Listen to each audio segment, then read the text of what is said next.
songs.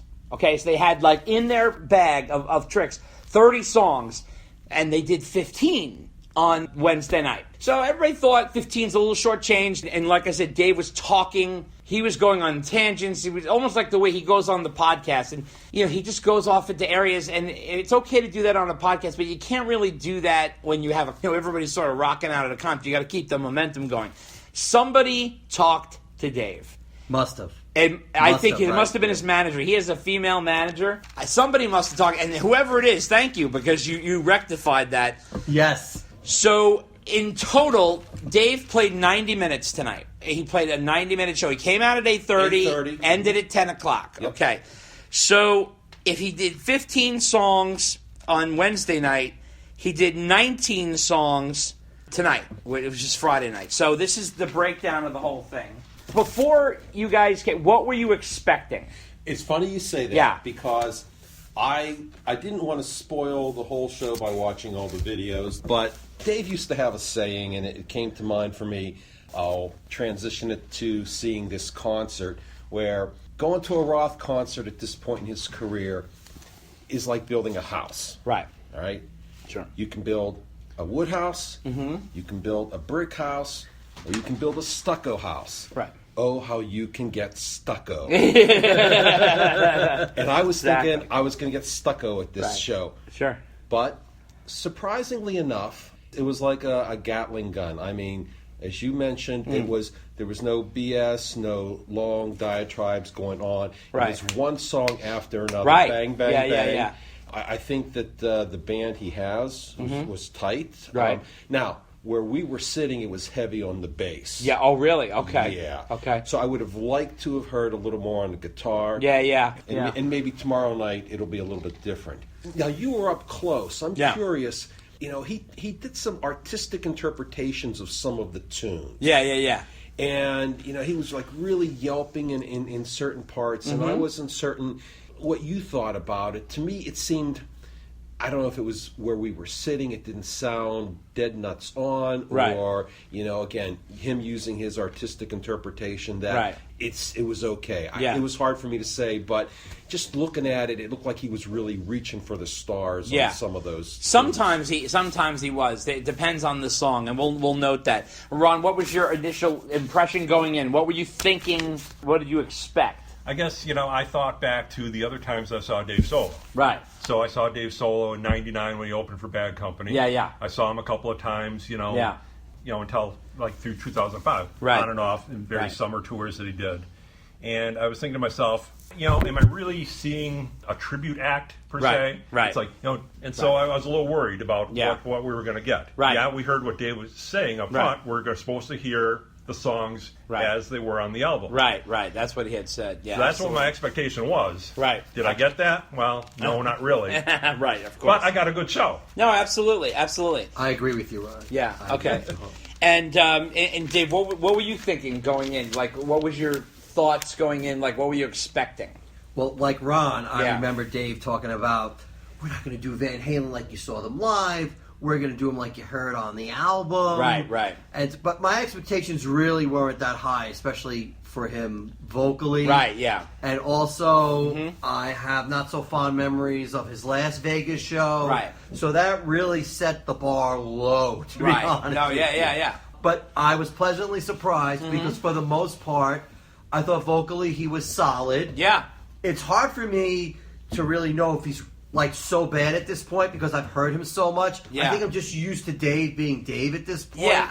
But I do think he was better than he was in 2015. Oh yeah, I think he was better. Yeah. I think the show was very solid. Yeah. I think in some ways it was just like a tribute band with the original lead singer. Right. A notch above that. Yeah. But it definitely wasn't a faithful recreation. No, I think of the album. I think that whole thing is all hype. Yeah. Let's just write that right the fuck off. I don't think the most faithful recreation I've ever seen is Get the Lead Out. Those guys do it note for note and let it perfect. For Christ's sake, Led Zeppelin is 4 people and there's 8 people on the stage recreating Led Zeppelin. But Dave talks a lot when it comes to promoting and hyping and stuff like that. Even when he said that, I didn't know if that was the case. Because here's the thing with Dave. I found him to be better, and let me tell you why. First of all, I found his spirit to be good. I felt like his heart was in it, big time. Oh, okay? definitely. He was having a ball. He was grinning from ear to ear. Oh, just the whole having night. it. He was night. way happier than when he was in Van Halen. I'll tell you that much. I think they were having a good night. Yeah. Because they were having said that to the band. He said it. He said it right in front of everybody. This Yeah. is you guys are playing like meth, Great, and I great. Absolutely. So he complimented them on stage, number one. But just to start off, let me set the scene. So the crowd was pretty rowdy. It was a pretty fucking rowdy crowd. They were waiting a long time. They made everybody wait outside for like almost an hour, right? From 6:30 to 7:30. They let you guys in first, right? You guys got to go in. We got to go in as the VIP tables. Ron and Ron got their own table. The way it's set up is there's a floor that's GA. There's tables that you can purchase, and then there's also seats in the balcony. You guys are doing balcony tomorrow night, right? Correct. How much different was the pricing between balcony and table? Balcony was more. Balcony was more? Yeah, well, how is that possible? It was one of those Ticketmaster Platinum something or other. Oh, interesting. Kind of like a Ticketmaster resale kind of thing. So meanwhile, the VIPs were let in first. Yes, they were let in Dave and I first. were the riffraff. Yes. So they didn't let us in until the VIPs was seated. They let us in like literally 7:30, so everybody made a mad dash for the stage. Dave and I were like on the floor, about third row back center. Yeah, and you had a good view. Yeah, it was hot. You were pretty aggressive in getting close to the front. We were. We And had the to stage. be. Yeah. I mean, the stage is quite high. It is high. It's very high. It's about like my neck high. Yeah. It's higher than normal. What would you call it? It's sort of, I wouldn't call it a small theater. It's almost like a club with a balcony or something, right? It's like a club with a balcony. Because that balcony definitely amps it up. Yeah, but I don't know. It's like sort of a little club. bigger than a club. A little bigger than a club? I mean, okay. The place fits almost 2,000 people. Right. But where do you get that number from? I can't imagine there being. I agree with you. That did not look like 2,000 people to me. There was a sign that said, the sign says legally can like fit. a fire marshal sign? Yeah, but it was a plaque that said 1,973. Wow. Okay. That's hard to I remember believe. that number because that's the year a family member of mine was born. So that's. But eyeballing it didn't look like that to me. But it looked more like 1,200. Unless that's the number that includes the people in the restaurant. All right. So you guys know that I'm into detail, right? Yes. Okay. Oh yes. Hence the shirt.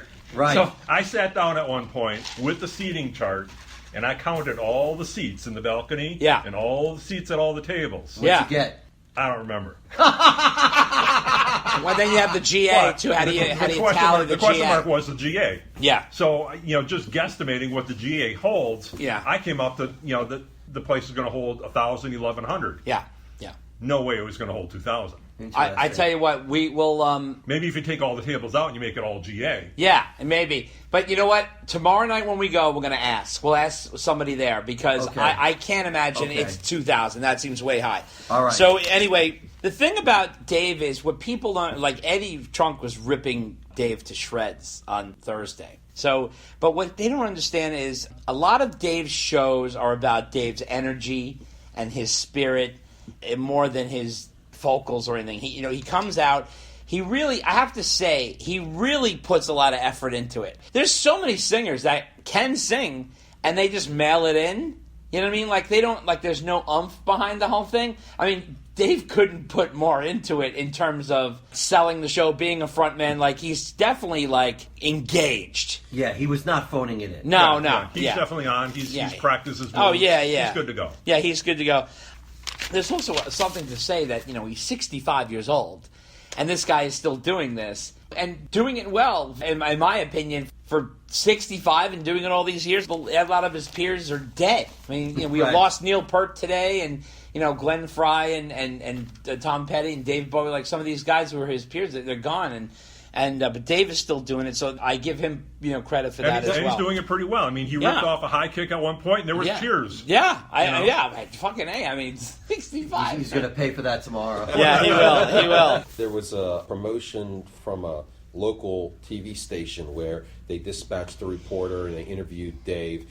And basically, as with most interviews with Dave just takes over. He takes over, yeah. And in this interview, man, Dave was just as normal, but he was just like nonstop. It's having that ability. I mean, does he practice this stuff in the mirror when he's shaving in the morning? No. He's just the way he is. Not anymore. Not anymore. It just comes to him secondhand. Yeah, he just spews out. I've interviewed Dave face to face. Like, were you sitting in front of me? Okay, like if you were Dave. And he literally just takes over. So if you ask him a direct question, he'll give you the answer that he wants to get out. Like if I said to Dave, how many songs did you record off your filthy little mouth that you left off the album? Like, that's like a direct, specific question. He will get into, he's like, that album, blah, blah, blah, and like he won't even answer that very direct question. Says, oh, we had about 4 or 5 cuts and blah, blah, blah. Like, he'll never do that because he will just tell you what he wants, or he'll go off on some tangent about his new album, and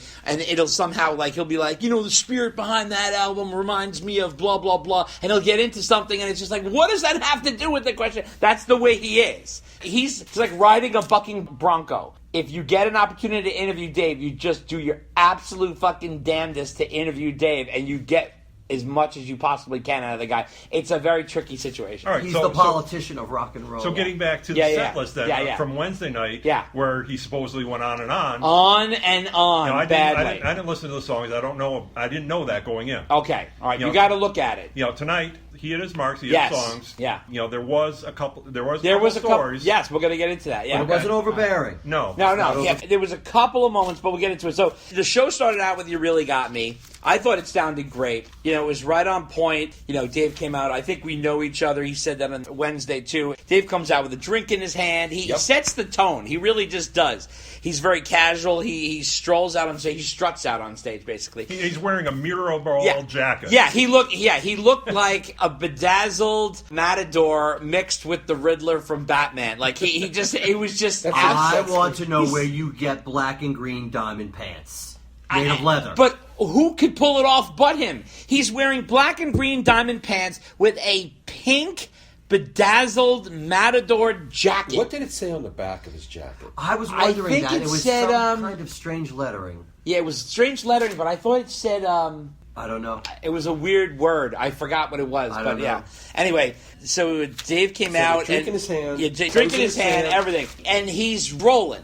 Goes right into Big Train, which is a surprising choice because it's a cut off of Your Filthy Little Mouth from 1994. However, I think that song works really well live. I really do. I think that song sounds live. What did you guys think of Big Train? Were you surprised by that? I was a little bit surprised at it. Okay. It's a little bit of a deep draw. It's very much a deep draw. Very much. And I agree with you, Dave. I think it works well. Yeah. I think placing it early in the set works. Yeah. Yeah, that was smart. Yeah. Dave, he came out. He looked good. We should also get into his hair. His hair. His hair. His hair is different from the promos for the show. So, like, in the promos for the show, which I think were shot in the summer, right? I mean...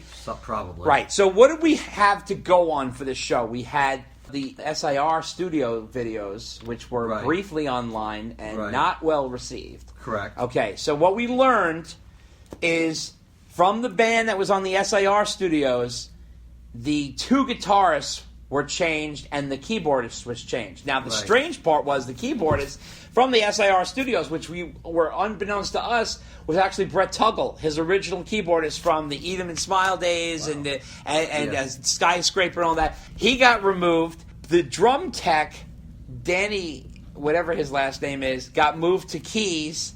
They kept the drummer. They kept the bassist, who are both very young guys. You know what I mean? Ryan Wheeler is the bassist, and Mike Musselman is the drummer. Right. Then they got 2 ringers for guitars. Right? They got Frankie on guitar, and they also got Al more or less Estrada. ringers than than the drummer and the bass player. Well, they're older and more established for sure. Okay. But they're not. I mean, they're not Steve Vai and Billy Sheehan. But But I think he definitely needed to change up those guys because he had like literal kids in the band. When you looked online, well, they were very capable. They were capable. But they were like young. And Al, Al was really good. Yeah, Al was great. What did you guys think of Al on guitar? Well, the one thing that I noticed first off was how they were dressed. You've got Dave front and center, where all black. He's a peacock. Yeah, right. And they're all black. And they're all in black. Black shirt, black pants, black shoes. Like a crew member.